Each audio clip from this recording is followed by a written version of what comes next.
guys, my name is Jennifer Malianos. I am a student at Concordia University, and today I am going to be talking about effective communication, which allows us to build better connections.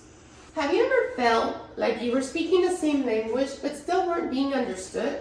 Effective communication is more than just the words that we say.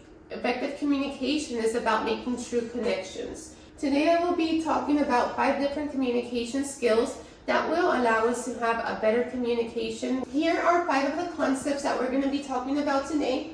We're going to be following communication rules, embracing empathy through dual perspective, using hypothetical thought, avoiding loaded language, and leveraging paralanguage. Communication rules. At the foundation of effective communication, there are clear guidelines. These rules, such as active listening and maintaining clarity, foster mutual understanding. Now, communications expert Deborah Tannen said the best way to avoid miscommunication is through active listening. Here in this picture, you can see some of the active listening skills that we can use, such as building trust and establishing rapport, demonstrating concern, asking specific questions, using brief affirmations like "I see." Active listening techniques can help us understand what people are truly saying in conversations and meetings. By focusing on what others say instead of simply preparing for your response, you can minimize misunderstandings and build stronger relationships.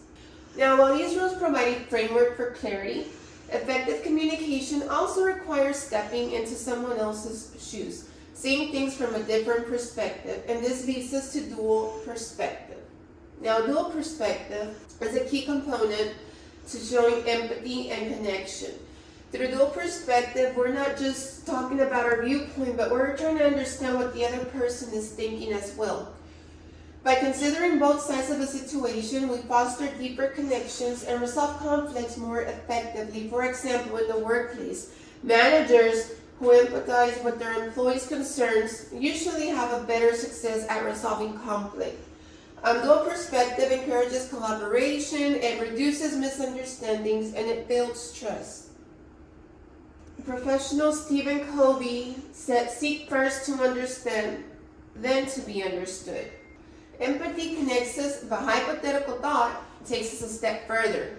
In the hypothetical thought, we are able to imagine possibilities. For example, what if? We're able to explore outcomes, feel creativity and problem solving, reveal solutions not apparent, enables us to make better decision-making processes. For example, team leaders can strategize better by envisioning different outcomes before making a decision. In negotiations, proposing hypothetical solutions creates space for productivity, dialogue, and compromise. The words we choose really do matter, and this leads us to loaded language or emotionally charged words that can create tension and conflict where none is needed. And here's a clear example. Our competition's product is disgusting at best. They make chicken parts, mush them together, fry them in lard, and then deep freeze them before finally disposing of them into stores. This author obviously thinks the competition product is horrible, but instead of using objective facts, the writer strings together words with negative meaning. And what we should do is use neutral language that maintains clarity and productivity, prevent unnecessary friction, effectively encourages open, respectful dialogue, vital for personal and professional context, and it builds trust and understanding. Now, it's not just what we say, but how we say it.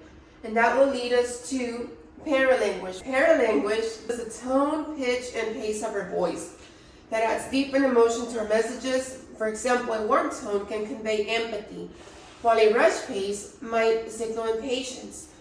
Being mindful of your paralanguage ensures your message aligns with your intentions. According to Dr. Albert Mehrabian, 93% of communication is nonverbal. Only 7% of communication is the words that we speak, where 55% is the body language and 38% is our voice and tone. Now, like we mentioned before, effective communication is a skill that shapes the way we connect with others, and it influences the quality of our relationships.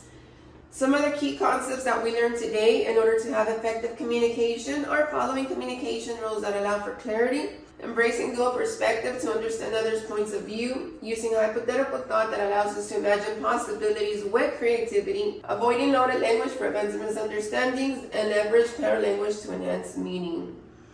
So let's be mindful of how we communicate, because the way we connect today shapes the relationships we build tomorrow. Thank you, guys.